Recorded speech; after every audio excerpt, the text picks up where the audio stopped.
United States, we are so used to buying things without thinking about where it comes from or the work that had to go into the product that we're buying. In Guatemala, I became more aware of the work behind these processes. Coffee. 83% of Americans start their day with it. It's normal to wake up, drive to the nearest Starbucks or Dunkin' Donuts, order your drink, and be on your way. But does anyone stop and think about where that coffee actually comes from? How much work is behind that cappuccino or latte that you drink every single day? Hi, my name is Danilo. I work for De La Gente. I'm the account manager, so right now I'm in charge of the sales in the States, Canada, and Guatemala. I'm the son of one of the farmers, so my father started planting coffee like 20 years ago. So I've been involved in coffee like all my life since I was a baby. I started drinking coffee when I was 6 months old. As you know, working on the field is very hard, like working under the sun like all day long is very, very hard. So for that reason, I'd rather work here than going to the fields. In order to make coffee, you have to go to every tree to find only the perfectly red cherries that took a lot of growing and maintenance. Depulping, fermenting, washing, and drying the beans usually takes place in the farmer's house, since they're working for themselves rather than a big company.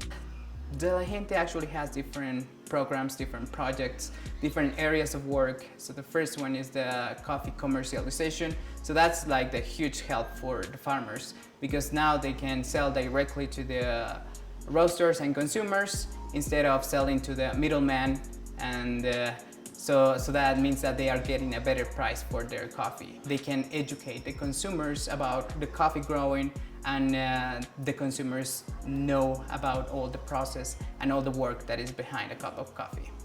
Yeah, this is something very special for me because I know that I'm helping people in my community, people that I have people that I know like all my life. All of the work that these coffee farmers are doing are all to benefit their families, who are also a part of the process. They basically do like everything together, they work on the fields together, they work on the process together, they even watch TV together. Like all the work that is behind a cup of coffee, that's really important. Because I know that there are many people that don't have any idea where the coffee comes from.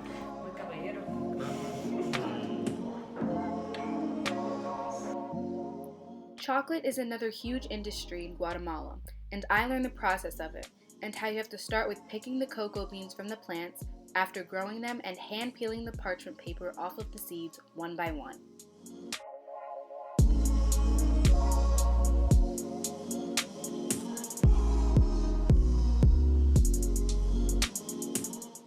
After that lengthy process, you have to crush the beans and finally grind them together with sugar in a machine.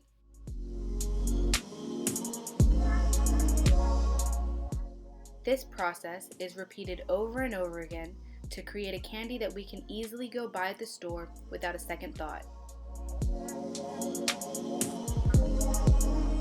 Textiles are a very important part of Guatemalan culture.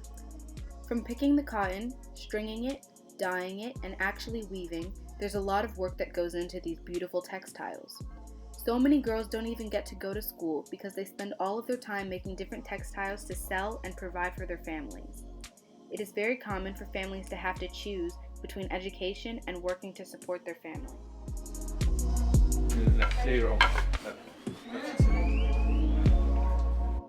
In Guatemala, I saw that these people have to do a lot of work that was necessary for the survival, nourishment, and well-being of their families. I saw the faces behind these different industries. I saw how hard they have to work every day. In America, we are lucky to have access to so many things like coffee, chocolate, and clothes. And the next time you go out to buy one of these, I hope you remember that there's a lot of people and hands doing very hard work in order for you to enjoy your product. I hope that your perspective has changed just like mine has on this trip to Guatemala. Do their best and put their hearts on all the work, so I definitely want people to appreciate that.